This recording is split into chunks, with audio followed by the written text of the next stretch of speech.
जता रहा है।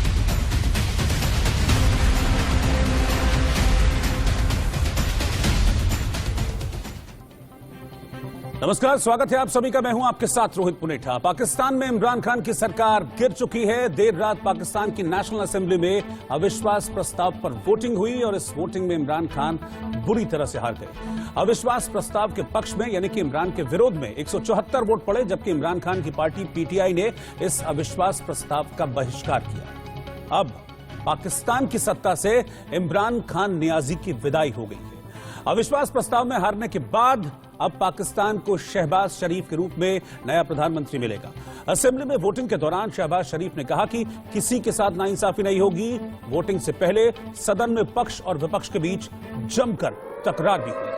और इस बीच एक बड़ी खबर, एक ब्रेकिंग न्यूज सामने आ रही है और इस वक्त की बड़ी खबर पाकिस्तान से यह है कि पाकिस्तान में इमरान खान की सरकार गिर गई है। आधी रात में अविश्वास प्रस्ताव पर वोटिंग हुई और इमरान सरकार के विरोध में 174 वोट पड़े हैं। अब शहबाज शरीफ पाकिस्तान के अगले प्रधानमंत्री होंगे, ये लगभग तय है। कल नए प्रधानमंत्री का औपचारिक ऐलान होगा, क्योंकि अब सिर्फ एक ही पक्ष बचा है, विपक्ष, जिसमें शहबाज शरीफ प्रधानमंत्री पद के कैंडिडेट हैं विपक्ष के। तो ये लगभग तय है कि शहबाज शरीफ ही पाकिस्तान के अगले प्रधानमंत्री होने जा रहे हैं। इस वक्त की ब्रेकिंग न्यूज, बड़ी खबर आपको बता रहे हैं।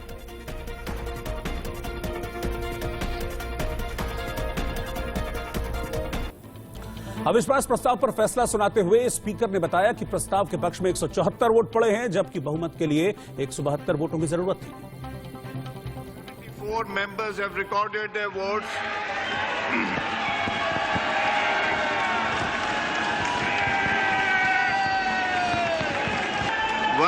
तशरीफ रखें। 174 members have recorded their votes in favor of the resolution. Consequently, the resolution for vote of no confidence against Mr. Imran Khan, the Prime Minister of Islamic Republic of Pakistan, has been passed by a majority of the total membership of the National Assembly. तो इस तरीके से कल, क्योंकि सुबह 10 बजे voting होनी थी, उसके बाद करते रात 12 बजे के बाद वोटिंग शुरू। लेकिन इस बीच एक बड़ी खबर एक और आ रही है। इस वक्त की बड़ी खबर यह है कि विदेशी साजिश की चिट्ठी का केस अब कोर्ट तक पहुंच गया है। इस्लामाबाद हाई कोर्ट में इस विदेशी साजिश की चिट्ठी को सुनवाई की मंजूरी मिल गई है। इमरान खान ने विदेशी साजिश का जिक्र किया था और कहा था कि मेरी सरकार को गिराने के लिए बाहर से साजिश रची जा रही है, और कहते बाद में वो अमेरिका का नाम तक ले गए थे। और अब इसी मसले को लेकर, इसी चिट्ठी को लेकर अब इस्लामाबाद हाई कोर्ट में कल से सुनवाई होने जा रही है। हालांकि ये जो विदेशी साजिश का जो इमरान खान ने मसला उठाया था बीच में, ये चला नहीं। इमरान खान की सरकार गिर गई है, लेकिन ये चिट्ठी अब पहुंच गई है इस्लामाबाद हाई कोर्ट। हम आपको तस्वीरें दिखा रहे हैं इस वक्त, और ये तस्वीरें कल रात की तस्वीरें हैं, क्योंकि कल पूरा दिन पाकिस्तान में बहुत उथल पुथल भरा रहा। सुबह 10 बजे वोटिंग करानी थी, लेकिन वो करते पूरा दिन बीता, रात बीता। जब सुप्रीम कोर्ट खुल गया, उसके बाद जाकर फिर लगा कि नहीं, वोटिंग करानी है, नहीं तो सुप्रीम कोर्ट की अवमानना का मामला बन जाएगा। इसके बाद रात को वोटिंग कराई गई। लेकिन आप देखिए, सुबह से लेकर रात तक इस तरह की तस्वीरें देखने को मिली है पाकिस्तान में। रात के वक्त जो तस्वीरें आप देख रहे हैं, सुप्रीम कोर्ट में सिक्योरिटी तक लगाई गई थी। आर्मी को सुप्रीम कोर्ट में डिप्लॉय करना पड़ा था। जहां पर वोटिंग हुई वहां पर भी सुप्रीम कोर्ट का डिप्लॉयमेंट किया गया था आर्मी का।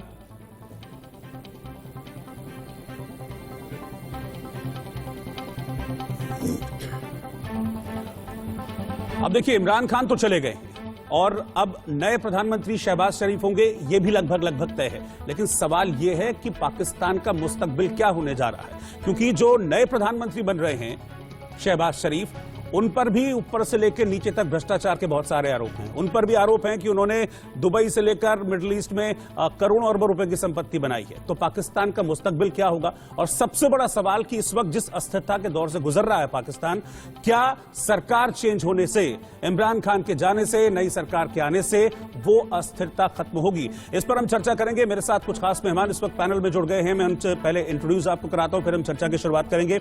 मेरे साथ इस वक्त लेफ्टिनेंट जनरल रिटायर्ड राज कादियान साहब जुड़ गए हैं, डिफेंस एक्सपर्ट हैं और उप थल सेना अध्यक्ष भी रहे हैं। मेजर जनरल रिटायर्ड राजन कोचर, डिफेंस एक्सपर्ट, इस वक्त साथ में जुड़ गए हैं। कर्नल रिटायर्ड संजीत सिरोही साहब, डिफेंस एक्सपर्ट, और सुरेश गोयल जी, पूर्व राजनयिक। आप सभी का बहुत बहुत स्वागत है। और हमारे साथ कुछ देर में पाकिस्तान के सीनियर जर्नलिस्ट भी जुड़ेंगे, राणा अली जोहेब साहब, उनसे भी हम बातचीत करेंगे। सर, आपका बहुत बहुत स्वागत है। लेकिन सुरेश गोयल जी, पहला सवाल मैं आपसे, राजनीतिक अस्थिरता से गुजर रहा है पाकिस्तान, ये हमने देखा है। क्या सरकार चेंज होने से, शहबाज शरीफ के आने से, वो शहबाज शरीफ जो कि ऊपर से नीचे तक कहते हैं कि गंभीर भ्रष्टाचार के आरोपों में डूबे हुए हैं, क्या अस्थिरता पाकिस्तान में जो है वो दूर हो पाएगी? देखिए, पाकिस्तान में सत्ता बदलने से अस्थिरता दूर हो पाएगी, इसके बारे में कोई भी दावा नहीं कर सकता है। लगता यह है कि जब तक कि दूसरे इलेक्शन नहीं होते हैं, वो चाहे साल के बाद हो या 1.5 साल के बाद हो या उससे पहले, क्योंकि शहबाज शरीफ जब प्रधानमंत्री बन जाएंगे तो ये उनकी होगा कि वो कब संसद को, पार्लियामेंट को डिसॉल्व करके इलेक्शंस को, तो नेचुरली देखेंगे कि उनको क्या एडवांटेज है। तो जब तक इलेक्शन नहीं होते हैं तब तक अस्थिरता बनी, क्योंकि ये कोर्ट में दांव पे चलते रहेंगे। पीटीआई, पीएमएल वगैरह जो है एक दूसरे को खींचते रहेंगे। और इसके साथ जो पास के जो पड़ोसी देश हैं और जैसे चाइना है, चाइना का वहाँ काफी बड़ा उनका एक स्टेक है सीपीईसी के तौर पर, इंफ्रास्ट्रक्चर प्रोजेक्ट के तौर पर। आर्मी से कनेक्शन है उनका, आर्मी से पेंटागन का भी कनेक्शन है। तो सबको करके ये जो आपका 64वां खेल बिछा हुआ है वहां पर, वो चलता रहेगा और अस्थिरता बनी रहेगी। जी ठीक है, मैं राज कादियान जी आपके पास आ रहा हूँ। ये सवाल मैंने इसलिए भी पूछा क्योंकि अब शहबाज शरीफ लगभग तय है कि पाकिस्तान के अगले प्रधानमंत्री बनने जा रहे हैं, तो मुझे नहीं लगता कि बहुत जल्दी वो जो इलेक्शंस हैं उनको कराने में रहेंगे, वो भी टाइम लेंगे। और दूसरी सवाल इसमें ये भी है कि जो दो विपक्ष आकर जुड़े हैं, जिसमें एक तरफ तो बिलावल है और दूसरी तरफ शहबाज शरीफ, इनकी जो फैमिलीज हैं वो पाकिस्तान में धुर विरोधी मानी जाती थी, लेकिन सत्ता के लिए इन्होंने गठबंधन कर लिया। अब ये गठबंधन कितना कैरी करेगा और कितना जनता के बीच में दिलों में अपनी जगह बना पाएगा, इस बात को लेकर अभी संशय है। मैं आपके साथ सहमत हूँ। कोalition सरकार को भी पाकिस्तान जैसे मुल्क में हमेशा समस्या रहेगी। शहबाज शरीफ अपने आप में बड़े अच्छे एडमिनिस्ट्रेटर माने जाते हैं। तो 10 साल पंजाब के चीफ मिनिस्टर रह चुके हैं, 2 टेन्योर उन्होंने किए हैं और उन्होंने अपनी काबिलियत को लोगों के सामने साबित भी किया है। लेकिन उनकी अपनी काबिलियत एक तरफ है, लेकिन पार्टी जो राइवल है पीपीपी और पीएमएलएन तो आपस में राइवल रहे हैं। दूसरी समस्या, पाकिस्तान में इमरान खान ऐसे मसले छोड़ के गए हैं। उनकी इन्फ्लेशन 13% है, उनका रुपी 200 रुपये डॉलर के साथ पहुंचा हुआ है, डेट में दबे हुए है, डेट डिफॉल्ट होने वाला है, चाइना के चंगुल में आए हुए, कर्जे के नीचे दबे हुए। तो समस्याओं को सुलझाना किसी सरकार के लिए, खासकर अगले 1.5 साल क्योंकि असेंबली की टर्म बची हुई है, मुमकिन नहीं होगा। और क्योंकि वो अगर ठोस कदम उठाते तो अनपॉपुलर होंगे। वो तो इलेक्शन जब अनाउंस करेंगे, मेरे को लगता है वो 1.5 साल पूरा नहीं करेंगे, 4-6 महीने में इलेक्शन अनाउंस होंगे। जबकि केयर टेकर प्राइम मिनिस्टर आता है, वो टेक्नोक्रेट होता है, उसको वोट नहीं चाहिए तो वो हार्ड डिसीजन ले सकता है। 2 महीने का नोटिस होता है। तो ये समस्याएं तो पाकिस्तान के सामने आएगी। जहां तक भ्रष्टाचार के आरोप है, अगर पाकिस्तान में ईमानदार आदमी की तलाश करनी पड़े तो बहुत मुश्किल होगा। इमरान खान पर भी वो आरोप है कि उन्होंने भी, उनके खुद ट्रेजरर ने पीटीआई के ने आरोप लगाया है कि इन्होंने वो जो इनकी वाइफ की फ्रेंड थी जो चली गई है दुबई में, उनके थ्रू भ्रष्टाचार किया है। तो आरोप होते हैं। शहबाज शरीफ के साथ भी होंगे, नवाज शरीफ के उनके बड़े भाई के खिलाफ भी थे। तो वो फर्क नहीं पड़ता। पाकिस्तान जैसे देश में भ्रष्टाचार तो एक मानी हुई असलियत है जी, लेकिन काबिलियत है उनकी। वो बड़े अच्छे एडमिनिस्ट्रेटर रहे और वो रिजल्ट ओरिएंटेड माने जाते हैं। लेकिन अब उनकी अगली परीक्षा है ना एडमिनिस्ट्रेटर, इसमें कोई डाउट नहीं है सर कि वो एडमिनिस्ट्रेटर बहुत अच्छे हैं, इसमें कोई डाउट नहीं है। लेकिन अब उनकी परीक्षा है ना कि कैसे पूरे सबको साध के चलना, क्योंकि एक तरफ इमरान खान और एक तरफ समूचा विपक्ष। अब उनको साध के, उनको साथ लेके चलना, बहुत लंबे टाइम तक चल पाएंगे? देखिए, इमरान खान तो अभी फिनिश्ड फोर्स है। पिछले कुछ दिनों में जो उन्होंने देश को नुकसान किया है, एक प्रधानमंत्री देश की प्रतिष्ठा के चौकीदार होते हैं, उसको बचाने की जिम्मेवारी होती है। लेकिन वो हर तीसरे दिन सामने आके जो दुनिया को बताते हैं कि हमारे सारे लेजिस्लेटर भेड़ की तरह बिक रहे हैं, तो वो सिर्फ उनका ही नहीं बल्कि जनता का भी अपमान कर रहे हैं जिन्होंने उनको इलेक्ट करके वहां भेजा हुआ है। तो वो तो बहुत नुकसान करके जब वो कुर्सी छोड़ जाएंगे तो उनकी आवाज में, हालांकि उनके फॉलोवर हैं, वो तो एक कल्ट फिगर बन गए थे। वो फॉलोवर तो भारत में राम रहीम के भी हैं, लेकिन वो मैं नहीं समझता ज्यादा इन्फ्लुएंस कर पाएंगे। अगर पुराना इतिहास देखे पाकिस्तान का, तो पुराने प्रधानमंत्री या तो जेल में होते हैं या फांसी लटका दिए जाते हैं। इमरान के साथ उम्मीद है ऐसा नहीं होगा, हम चाहते भी नहीं ऐसा हो, लेकिन वो बात उनके आवाज में वो वजन नहीं रहेगा जो अभी तक था। ठीक है, जनरल कोचर के पास में चल रहा हूं, लेकिन जनरल कोचर, जो चीज मुझे लग रहा है कि आने वाले वक्त में पाकिस्तान को फेस करनी पड़ेगी वो है चेहरा चमकाने की लड़ाई भी अब हो जाएगी, क्योंकि बहुत गिने चुने चेहरे हैं पाकिस्तान में। इमरान खान थे, इमरान खान चले गए, अब बचा विपक्ष। अब विपक्ष में चेहरा कौन है? अभी शहबाज शरीफ, इसके अलावा बिलावल भुट्टो भी चाहेंगे अब आने वाले वक्त में मेरा चेहरा चमके, मरियम नवाज, ये 2-3 चेहरे हैं। तो क्या अब चेहरे की लड़ाई भी कहीं ना कहीं इंटरनल देखने को मिल सकती है विपक्ष के अंदर? बिल्कुल रोहित, ये आपने बिल्कुल सही ऑब्जर्वेशन दिया है, बिकॉज इन दोनों पार्टीज की आइडियोलॉजी अलग है। पीपीपी और पीएमएल नवाज वो एक दूसरे के ऑपोजिशन हमेशा करते आए हैं, और आज जो मजबूरी से उनको एक्चुअली साथ आना पड़ रहा है, और ये साथ इनका इतना लंबा नहीं होने वाला है, क्योंकि इलेक्शंस 1-1.5 साल में हो जाएंगे, और मुझे ऐसे लगता नहीं है कि इतने अर्ली इलेक्शंस होंगे पाकिस्तान में, और पाकिस्तान अफोर्ड भी नहीं कर सकता अर्ली इलेक्शन, बिकॉज अभी एक मेजर शिफ्ट इनकी फॉरेन पॉलिसी में होने वाला है जी, जो शहबाज शरीफ करेंगे, और वो होगा outreach to the United States. अभी ये जो बेसिकली इमरान खान की जो प्रॉब्लम्स आई है, इकोनॉमिक भी आई है, वो यूनाइटेड स्टेट्स का उनको सपोर्ट नहीं मिल रहा था, और वो अपनी स्टेटमेंट से अपनी दूरियां को बढ़ा रही थी यूनाइटेड स्टेट्स से। और आर्मी चीफ की अगर आपने जो स्टेटमेंट सुनी होगी 2 दिन पहले, जनरल कोचर, मैं बस आपको 10 सेकंड के लिए रोक रहा हूं, वापस आऊंगा आपके पास, क्योंकि एक बहुत बड़ी breaking news, exclusive breaking news Pakistan से आ रही है। और इस वक्त की बड़ी खबर यह है कि पाकिस्तान में सोमवार को नए प्रधानमंत्री का चुनाव होगा, यानी कि कल पाकिस्तान में शहबाज शरीफ के नाम पर मोहर लग जाएगी। इस वक्त की ब्रेकिंग न्यूज, बड़ी खबर, सोमवार को यानी कि कल पाकिस्तान की नेशनल असेंबली की बैठक बुलाई गई है। अविश्वास प्रस्ताव में इमरान खान हार गए हैं, प्रधानमंत्री नहीं रहे हैं, प्रधानमंत्री आवास उन्होंने खाली कर दिया है, शहबाज शरीफ के पीएम बनने का रास्ता अब साफ हो चुका है, और कल ऑफिशियली शहबाज शरीफ के नाम का ऐलान हो सकता है। इस वक्त की ब्रेकिंग न्यूज, इस वक्त की बड़ी खबर आपको बता रहे हैं। अभी करीब 1-1.5 साल का वक्त होगा नए प्रधानमंत्री के पास। मैं जनरल कोचर वापस आपके पास आ रहा हूं, बात पूरी कर लीजिए सर आप अपनी।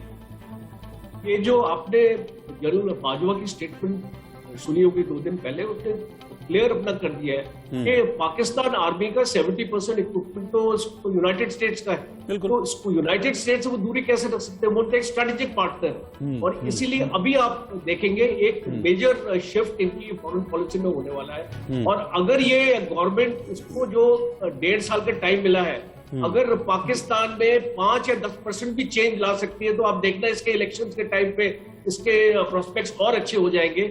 और अभी यूनाइटेड स्टेट्स पाकिस्तान के पास आने की भी कोशिश करेगा after this change of resign, और ये Bajwa is going to be a facilitator. और दूसरा एक और इम्पोर्टेंट चीज आपको नहीं भूलनी चाहिए, नवंबर में बाजवा का टर्म एक्सपायर हो रहा है, तो अभी एक बड़ा इसको इंटरेस्टिंग इसको देखने को मिलेगा कि क्या वो एक और एक्सटेंशन के लिए जाएंगे, या वो अपने जो अपने सक्सेसर को अनाउंस करेंगे, क्योंकि पाकिस्तान आर्मी में भी डायनेमिक्स है अपनी, और कोई भी आर्मी के उनके कोर कमांडर है 9 कोर कमांडर्स है पाकिस्तान आर्मी में, और एक अगर आर्मी चीफ एक्सटेंशन पे एक्सटेंशन लेता जाएगा तो उनका सक्सेशन जो है, जो प्लान होता है हर एक फौज में, इंडियन आर्मी में भी होता है, वो पूरा उसका सक्सेशन डिस्टर्ब होता है, और अगर वो डिस्टर्ब होगा तो अनरेस्ट होता है उस फौज में। तो इसीलिए ये डायनेमिक्स बहुत हमको क्लोजली हमको फॉलो करने पड़ेंगे जनरल बाजवा का, के weather he is asking for a second extension, because अभी जो गवर्नमेंट आएगी वो पाकिस्तान आर्मी के साथ बहुत ही अपने क्लोज रिलेशंस कोशिश करेगी रखने के लिए, और अगर जो भी रिक्वायरमेंट आती है पाकिस्तान आर्मी चीफ की, ये गवर्नमेंट उसको डिनाई नहीं कर सकती है। और ये स्पेशली एक कोलिशन भी है, तो कोलिशन में आप जानते हैं कि मिलजुल के डिसीजन अपनी लेनी पड़ती। ठीक है, मैं कर्नल सिरोही के पास चल रहा हूं। कर्नल संजीत सिरोही भी मेरे साथ हैं, डिफेंस एक्सपर्ट। कर्नल सिरोही, ये बात तो बहुत क्रिस्टल क्लियर है कि पाकिस्तान आर्मी ने इमरान के सिर से अपना हाथ हटाया, तब इमरान खान को जाना पड़ा पीएम पद से। लेकिन सवाल यह है कि क्यों? क्या ये सिर्फ यूएस वाला मैटर जो था, इस वजह से जो पाकिस्तान आर्मी है उन्होंने इमरान के सिर से अपना हाथ हटाया? क्योंकि बीच में बाजवा का स्टेटमेंट भी था, जब इमरान खान उस चिट्ठी को लेकर घूम रहे थे, विदेशी साजिश की बात कर रहे थे इमरान खान, तब जनरल बाजवा ने कहा था कि अमेरिका हमारा दोस्त है। देखिए, इस चीज को समझने के लिए ये चिट्ठी एक अलग मसला है, लेकिन जो सबसे पहले जो स्टार्ट हुआ, क्योंकि अगर आप देखें तो लोग ये कहते थे कि Imran Khan is a selected prime minister, he is not a elected prime minister because he was, ये जो है फौज ने सेलेक्ट करके इनको रखा था। तब तक इनका बिल्कुल ठीक चल रहा था। लेकिन जब ये आईएसआई का चीफ बनने के लिए हुआ शुरू, जो कि इमरान खान फैज हमीद साहब को बनाना चाहते थे आईएसआई चीफ, या रखना चाहते थे, और बाजवा साहब का जो था वो नदीम अंजुम था, यहां से जो है इनका आपस में जो है रिफ्ट होना शुरू हुआ। उसके बाद जब ये नहीं चल सकी इमरान खान की, तो उसके बाद फिर दोनों में आर्मी का और इमरान खान का रिफ्ट हुआ। उसके बाद इमरान खान ने ब्लेम करना कर दिया यूएस को। कर्नल सिरोही 10 सेकंड के लिए आपको रोक रहा हूं, क्योंकि एक ब्रेकिंग न्यूज इस वक्त सामने आ रही है। मैं वापस आपके पास लौटूंगा। इस वक्त की ब्रेकिंग न्यूज पाकिस्तान से है, जहां पर अमेरिका की पैनी नजर इस वक्त पाकिस्तान के हालात पर बनी हुई है, और हर हलचल पर अमेरिका ने इस वक्त अपनी नजर बनाए हुए है। इमरान ने चूंकि अमेरिकी साजिश का आरोप लगाया था, और एक बार नहीं बार बार इमरान खान उस चिट्ठी का जिक्र करते हुए अपने संबोधनों में नजर आए थे। अमेरिका के विदेश विभाग ने इस वक्त पाकिस्तान के हालात पर नजर रखी हुई है और हालात की बारीकी से निगरानी कर रहा है अमेरिका। ये इस वक्त की ब्रेकिंग न्यूज सामने आ रही है, किस तरह के हालात हैं पाकिस्तान में, क्योंकि इमरान खान ने यह भी कहा था कि पूरी साजिश इसलिए रची गई, विपक्ष को पैसा पहुंचाया गया, एक एक सांसद को बकरे की तरह खरीदा गया, एक एक सांसद को करोड़ों करोड़ों रुपए दिए गए, और ये सब कुछ पैसा देने वाला अमेरिका था। इसलिए अमेरिका की नजर अब बनी हुई है पाकिस्तान पर। सर, बात पूरी कर लीजिए आप कर्नल सिरोही। हाँ जी, तो मैं ये कह रहा था कि जो है ये जो इमरान खान ने यूएस को ब्लेम किया, इससे आर्मी और नाराज हो गई। लेकिन आर्मी में कुछ लोग ऐसे हैं जो अभी भी, जैसे कोचर साहब ने बताया कि कोर कमांडर जो हैं, जो फैज हमीद साहब हैं, वो इमरान खान के सपोर्ट कर रहे हैं। फौज में भी उतनी चीजें ठीक नहीं है जितनी दूर से लगता है। फौज में भी वो जो है गड़बड़ है, क्योंकि नए चीफ बनाने के लिए प्रॉब्लम हो सकती है। तीसरी चीज जो हमको देखनी है कि जो पाकिस्तान का हाल हुआ है इकोनॉमिकली और पॉलिटिकली, फौज इसको समझती है कि लोग ये समझते हैं कि इमरान खान को हमने बनाया था, तो इसमें कहीं हम भी तो जिम्मेवार नहीं, लोग हमको, हमारी छवि तो नहीं खराब हो रही कि हमारी जो हमने प्राइम मिनिस्टर जिसको बनाया उसी की वजह से ये पॉलिटिकल इकोनॉमिक क्राइसिस आई। उसके बाद अगर आप देखेंगे कि जो मिलिट्री ऑपरेशंस हुए थे अफगानिस्तान में, जब अमेरिकन आए थे, उस समय इमरान खान ने स्टेटमेंट दी थी कि ये जो ड्रोन अटैक हुआ था, अगर मैं प्राइम मिनिस्टर होता तो मैं ये ड्रोन अटैक नहीं होने देता। इस चीज को आर्मी को बुरा लगा, because army was supporting this thing American. तो इसलिए जो है आर्मी को ये लगा कि ये अफगान वॉर था, और इसमें जो है ये उसका फॉलोआउट तो हमको मजबूरी में करना पड़ा। इमरान खान ये समझते हैं कि हम अमेरिका की लड़ाई लड़ रहे थे, तो हमने अपने फौजी अफसर और अपना जो सारा सामान था वो क्यों जाया किया। और लास्ट जो पॉइंट है वो स्टाइल ऑफ फंक्शनिंग था इमरान खान का, जो कि ही वाज अनप्रेडिक्टेबल। उनका पता नहीं था कब क्या बोलेंगे, और स्टेबिलिटी नहीं थी। तो ये मेरा ख्याल 5-6 कारण रहे हैं जिसकी वजह से ये रिफ्ट बढ़ती चली गई। ठीक है, मैं सुरेश गोयल जी के पास चल रहा हूं। सुरेश गोयल जी, अगर हम पूरे सिनेरियो को देखें और समझने की कोशिश करें, तो क्या इस पूरे सिनेरियो में इमरान खान का ईगो था जो उनको ले डूबा? क्योंकि लास्ट जो उनका इंटरव्यू था पाकिस्तान टीवी के साथ, पीटीवी के साथ उन्होंने इंटरव्यू किया था, बहुत सारी बातें उन्होंने कही थी, लेकिन एक बात जो गौर करने के काबिल थी, उन्होंने ये कहा था कि या तो मैं रहूंगा या फिर मैं असेंबली में आग लगा दूंगा। देखिए, एक बात तो माननी पड़ेगी, जब 4 साल पहले तकरीबन इमरान खान साहब प्राइम मिनिस्टर बने थे, तो ये पक्का था कि बिना आर्मी की सपोर्ट के वो प्रधानमंत्री बन सकते थे। इसीलिए है कि वो इलेक्टेड प्राइम मिनिस्टर नहीं, सेलेक्टेड प्राइम मिनिस्टर थे। लेकिन प्रधानमंत्री बनने के बाद में धीरे धीरे खास तौर पर बॉर्डर के मामले में, अफगानिस्तान के मामले में, आपको याद होगा कि अफगानिस्तान के मामले में जब ये नई सरकार बनी तालिबान की वहां पर, तो सबसे पहले था DGISI, सरकारी मंत्री वहां पर क्लियर हो गया था, तो वहां पर उनका गहरा ताल्लुक है और उनकी सपोर्ट। तो धीरे धीरे कर इमरान खान और फौज के में जो फासले बनते चले गए, उसके बाद क्लियर था कि इमरान खान साहब फौज से अपनी दूरी बना रहे हैं। तो फौज से दूरी बनाने के बाद उनकी दिक्कतें बढ़ने के लिए मैं ये कहूंगा कि वो नवाज शरीफ साहब के बाद मेरे ख्याल पहले प्रधानमंत्री थे जिन्होंने एक तरह से फौज से थोड़ा दूर रह करके काम करने की कोशिश करी। तो भारतीय विदेश नीति की तारीफ जो लगातार वो कर रहे थे, वो भी इसी का हिस्सा था। जी, वो भारत को देख रहे थे कि विदेश नीति उसका हिस्सा हो सकता है। एक तरह से अपने लोगों को बताने की वो कोशिश भी हो सकती है कि देखिए, अगर आप फौज के ऊपर डिपेंड करेंगे, फौज की विदेश नीति चलेगी, तो जो हाल हो रहा है आप हिंदुस्तान का देखिए। उनकी अपनी पॉलिटिक्स भी थी, उसका भी हिस्सा था, और फौज से दूर आने का भी हिस्सा था। तो उसमें वो कामयाब नहीं हो पाए।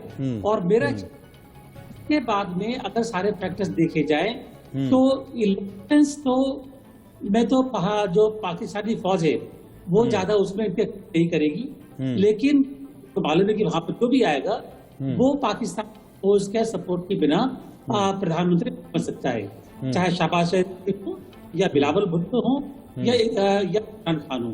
तो देखिए, और इसी को देखते हुए उसको लगता है कि जो भी प्रधानमंत्री बनेगा वो ज्यादा वक्त प्रधानमंत्री बनने की कोशिश करेगा, और इलेक्शन इतना डिले कर सकते हैं वो कोशिश करते हैं। जब पाकिस्तान की हालत है तो उसमें इलेक्शन में स्टेबिलिटी लाना पॉसिबल नहीं है।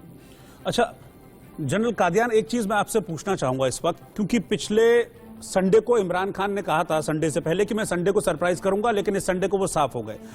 तो क्या इमरान खान इस वक्त पाकिस्तान की पॉलिटिक्स में एक हीरो की तरह खुद को पोर्ट्रे करने में कामयाब रहे? देखिए इन्होंने किस तरह से सबने मिलकर मुझे काट दिया, या फिर विपक्ष उनको विलन बनाने में कामयाब रहा?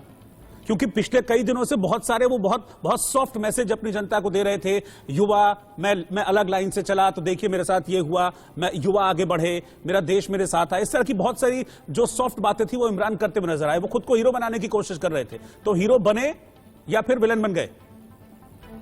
देखिए, इमरान खान का मेरी राय में कोई पहले पॉलिटिक्स का तजुर्बा नहीं था जहां उन्होंने कोई पोस्ट संभाली, तो उनमें वो मैच्योरिटी नहीं थी जो कि एक पॉलिटिशियन में होनी चाहिए। पॉलिटिशियन में फ्लेक्सिबिलिटी, खासकर इन देशों में जो नई नई डेमोक्रेसी होना जरूरी है। पाकिस्तान में दूसरी सच्चाई ये है कि उनकी आर्मी की जो पोजीशन है, जो विजिबिलिटी है, वो एक आम डेमोक्रेसी से कहीं ज्यादा है। तो कोई भी प्रधानमंत्री आता है उसको आर्मी के साथ मिलकर एडजस्ट होके काम करना पड़ता है। ये बात नहीं है कि उन्होंने आर्मी के ISI चीफ, ये तो एक मुद्दा था, लेकिन बात ये थी कि आर्मी जब उनको लाई थी तो उनको एक एजेंडा दिया गया कि आप ये एजेंडा का पूरा करें, और उन्होंने बड़े सपने पाकिस्तान को दिखाए थे। अगर हम पिछले 3-3.5 साल पहले देखते हैं, जब इमरान खान ने बोला था, उन्होंने कहा था कि मैं पाकिस्तान में शहद और दूध की नदियां बहाऊंगा, मैं जितना ब्लैक मनी बाहर है वो वापस लाऊंगा, हमारा खजाना भर जाएगा, मैं कभी भी IMF में मांगने पैसा नहीं जाऊंगा, और हमारा जो ग्रीन पासपोर्ट है उसकी दुनिया इज्जत करेगी। टूरिस्ट बहुत आएंगे पाकिस्तान में, इनमें से कोई भी बात वो पूरी नहीं कर पाए। वो वजह क्या थी? उनकी मेजॉरिटी थी। पिछले 10 और पिछले 4-6 हफ्ते में तो उन्होंने ये एक व्यक्तिगत फायदे के लिए देश की सम्मान को, उसकी प्रतिष्ठा को कुर्बानी पर लगा दिया। वो उनकी मेजॉरिटी थी। इररिस्पॉन्सिबिलिटी भी थी। अगर आप खुलेआम एक चिट्ठी लिए घूमते हो कि मेरे एम्बेसडर ने मुझे लिखी थी और इसमें ये लिखा हुआ है कि भाई अमेरिका नहीं चाहता था कि मैं प्रधानमंत्री रहूं और वो चाहते, नो कॉन्फिडेंस मोशन उन्होंने करवाई, इसमें कितनी सच्चाई है ये तो हाई कोर्ट में केस डाला हुआ है, वो बाद में पता चलेगा। लेकिन प्रधानमंत्री के लिए नहीं बनता कि एक गुप्त टेलीग्राम जो उनके पास एम्बेसडर भेजते हैं उसको सार्वजनिक करें, अमेरिका का नाम भी ले लें। ये उनकी इमेच्योरिटी थी। तो इसमें वो अपने पर्सनल व्यक्तिगत फायदे के लिए देश को काफी नुकसान कर गए। जो इकोनॉमी वगैरह की हालत है जो वो तो है ही, लेकिन सऊदी अरेबिया के साथ उनके रिश्ते खराब हुए। उन्होंने आपने सर इकोनॉमी की बात की, महंगाई की बात की, इस चीज को लेकर भी जो पिछले दिनों उनका एक स्टेटमेंट आया तो बड़ा गैर जिम्मेदाराना स्टेटमेंट था कि मैं आटे दाल के दाम कम करने के लिए पीएम थोड़ी ना बनाऊं। देखिए, पाकिस्तान में फॉरेन पॉलिसी और सिक्योरिटी पॉलिसी पूरे तरीके से आर्मी के प्रभाव में है और कोई भी प्रधानमंत्री उस लाइन से बाहर नहीं जा सकता। पाकिस्तान के जो इतिहास है 33 साल तक तो डिक्टेटरशिप रही है वहाँ, और अभी भी आर्मी की प्रेजेंस। लोग कहते भी थे कि अगर ये वायलेंस हो गई, जैसा इमरान खान कहते हैं भाई सड़कों पे आ जाओ, तो वायलेंस हो गई तो आर्मी शायद फिर आ सकती है। ये आशंका थी उनको। लेकिन अच्छी बात है डेमोक्रेसी के लिए पाकिस्तान में कि इस बार आर्मी ने कोई दिलचस्पी नहीं दिखाई सत्ता संभालने। पास्ट में ऐसे केसेस में तो सत्ता संभाल लेते थे, लेकिन इस बार ये एक अच्छी डेमोक्रेसी की जड़ जो पकड़ रही है उसके अच्छा संकेत है। लेकिन इमरान खान जो अपने पर्सनल कुर्सी छोड़ना नहीं चाहते थे, देखिए एक बड़ी मशहूर कहावत है कि खिलाड़ी और कोच भी भर्ती से मैदान नहीं छोड़ता है, उसको निकालना पड़ता है। इमरान खान तो दोनों थे, खिलाड़ी अच्छे थे लेकिन स्पोर्ट्समैनशिप नहीं थी उनमें। मैं कहता हूँ, मेरा इंप्रेशन है कि जो सम्मान के साथ वो जा सकते थे, जाना उनको था। ये तो पॉलिटिकली हार गए थे, लीगली हार गए थे। साफ लिखा हुआ था कि वो अपनी मेजॉरिटी साबित नहीं कर पाएंगे। उनको सच्चाई मान लेनी चाहिए, सम्मान से चले जाते। ठीक है, भारत में भी नो कॉन्फिडेंस जो 1996 में वाजपेयी के खिलाफ हुआ, सिर्फ एक वोट कम थी, लेकिन उन्होंने 1 घंटे का भाषण दिया, फिर बड़े सम्मान से कहा कि अभी मैं स्वीकार लेना चाहिए था। ये गलती की इमरान खान ने, जो चीजें सामने दिख रही थी उनको स्वीकारा नहीं। इमरान खान ने स्वीकार लेना चाहिए था इमरान खान को। आप मेरे साथ बने रहिएगा, और आपने चूंकि एक लाइन की बात की है, मैं उसी पर अगला सवाल लेकर आऊंगा। मैं जनरल कोचर के पास चलूंगा, लेकिन इस वक्त की हेडलाइंस में ले रहा हूं। हेडलाइंस के बाद मैं सीधा जनरल कोचर के पास जा रहा हूं।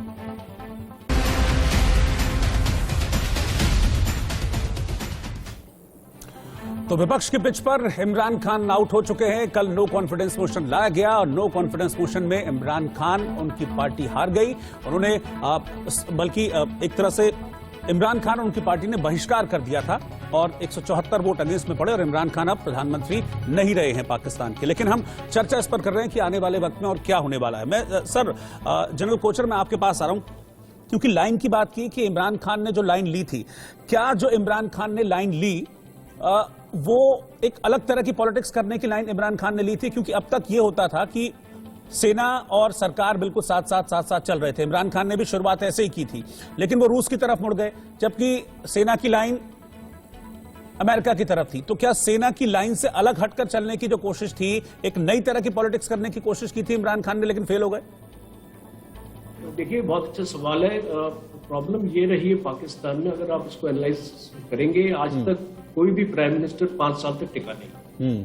और इसकी डीप रूटेड वजह है क्योंकि एक बार जब पावर आ जाती है और उसको ऐसे लगने लगता है कि वो इतना पॉपुलर लीडर हो गया है और वो अपनी डिसीजंस को खुद ले सकता है, तो वो फौज के अगेंस्ट जाने लगता है। तो आप देखेंगे कि जितने भी प्राइम मिनिस्टर हैं 2, 2.5, 3 साल के बाद इनकी फौज के साथ प्रॉब्लम स्टार्ट हो जाती है। एक तो पॉलिटिकल मैच्योरिटी वाली बात है, वो नहीं है।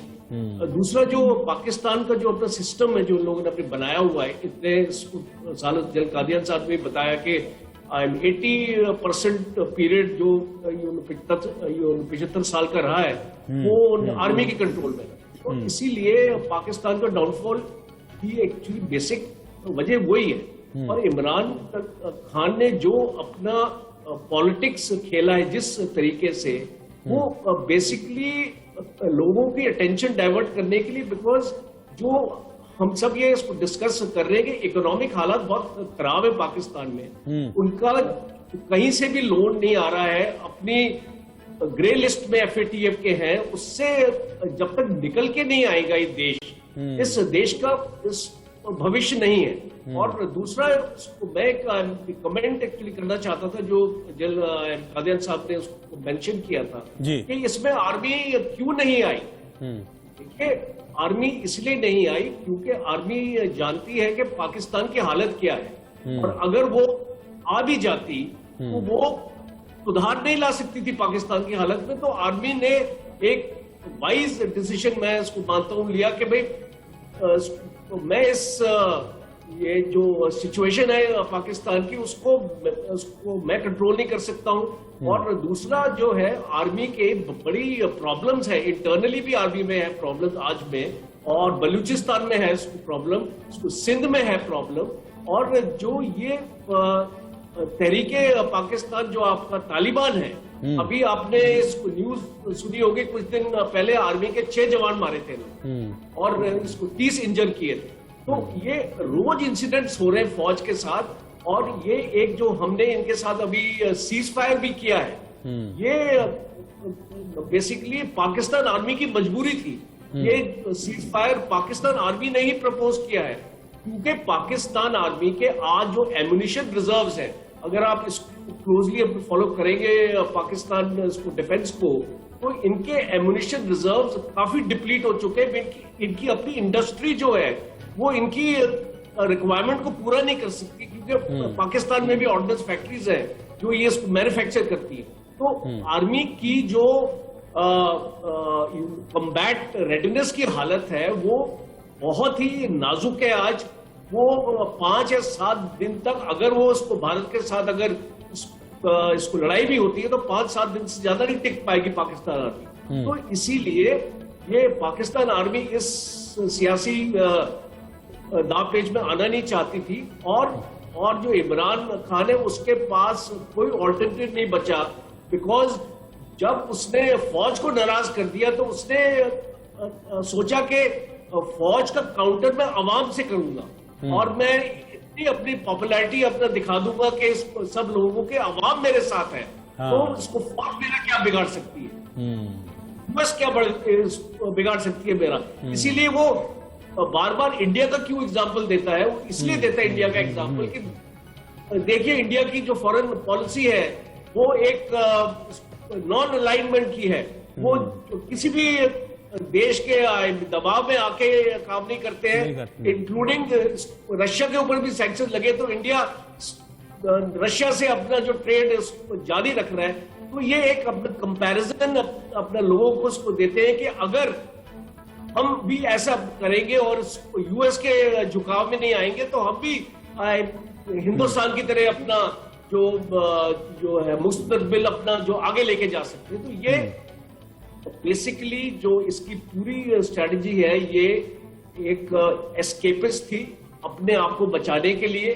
अपना एक उसके पास एक स्ट्रेंथ है, वो एक कैरिस्मेटिक लीडर है, वो अच्छा बोलता है, लोगों को अपनी बात से कन्विंस कर पाता है। तो उसने उस क्वालिटी का फायदा लिया इमरान खान ने, बार बार लोगों के पास गया। आपने देखा होगा 2 महीने में इमरान खान ने 6 रैलीज की है। कौन सा प्राइम मिनिस्टर इतनी अपनी रैलीज करता है, ऑपोजिशन लीडर रैलीज करते हैं, प्राइम मिनिस्टर को करने की जरूरत ही नहीं होती है।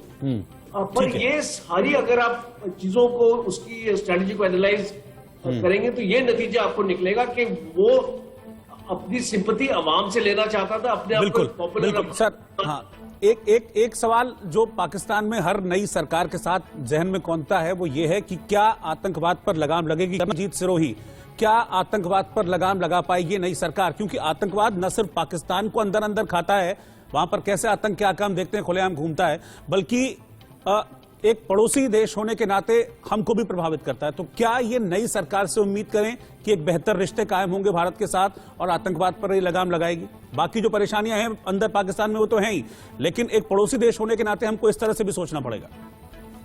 देखिए कि एज ए पड़ोसी देश हम तो ये चाहते हैं कि जो आतंकवाद के ऊपर लगाम लगाए। हाँ, लेकिन देखा यह गया है कि जब से आतंकवाद शुरू हुआ है, चाहे कोई भी गवर्नमेंट आई हो, कोई भी चाहे मिलिट्री रूल हो, किसी आतंकवाद पे किसी ने भी लगाम नहीं लगाई है। या तो उनके इरादे नहीं है लगाने के, या उनके हाथ में जो आतंकवादी हैं वो भी उनके हाथ में नहीं है। तो प्रॉब्लम ये है कि मेरे को नहीं लगता कि जो शहबाज शरीफ के पास कोई ऐसा जादू है जिसकी वजह से जो आज तक कोई नहीं कर सका वो शहबाज शरीफ जो है 1.5 साल में कर पाएगा। तो ये मेरे को नहीं लगता है कि वो जो है, हो सकता है कि वो स्टेटमेंट देने में अपने में जो है बोले, क्योंकि कोई भी जब तक एंटी इंडिया सेंटीमेंट नहीं है पाकिस्तान में तब तक आर्मी भी उस गवर्नमेंट को सपोर्ट नहीं करती और काफी हद तक जो है आवाम भी उसको सपोर्ट नहीं करता। तो जो एंटी इंडिया सेंटीमेंट्स है ये पाकिस्तान के लिए पॉलिटिकल पार्टी कोई भी हो उसके लिए बहुत जरूरी है। ठीक है सर। दूसरी चीज मैं ये बताना चाहूंगा जी कि इमरान खान को जो हमने डिस्कस किया है, इमरान खान को हमको स्पेंट फोर्स नहीं समझना है। चाहे उन्होंने गलती कितनी भी की हो, इकोनॉमिक क्राइसिस हो, पॉलिटिकल क्राइसिस में किया हो, और उन्होंने अपने हिसाब से जो किया है वो ठीक किया है। वो इमोशन से लोगों को चाहते थे कि अवाम हमारे साथ आए, और ये जो बार बार हिंदुस्तान की, भारत की तारीफ कर रहे थे वो भी सिर्फ इसलिए कर रहे थे, वो भी इमोशनल एंगल के लिए कर रहे थे ताकि वहां की पब्लिक ये समझ जाए कि भाई जो इमरान खान साहब बोल रहे हैं वैसी पॉलिसी अगर हम भी फॉलो करें जो भारत कर रहा है तो हम भी जो है उतने ही ऊपर उभर के आ जाएंगे, हमारी भी छवि जो है पूरे वर्ल्ड में अच्छी हो जाएगी। ठीक है, यानी कि अभी तो फिलहाल इमोशनल कार्ड नहीं चला। खैर, आप सभी का सर बहुत बहुत शुक्रिया, आप साथ में जुड़े और इस इंपॉर्टेंट टॉपिक पर आपने चर्चा की। जनरल राज कादियान, जनरल राज कोचर, जनरल राजन कोचर, जनरल कर्नल संजीत सिरोही और सुरेश गोयल जी, आप सभी का बहुत बहुत स्वागत है हमारे साथ जुड़ने के लिए इस खास पेशकश में। फिलहाल वक्त एक ब्रेक का।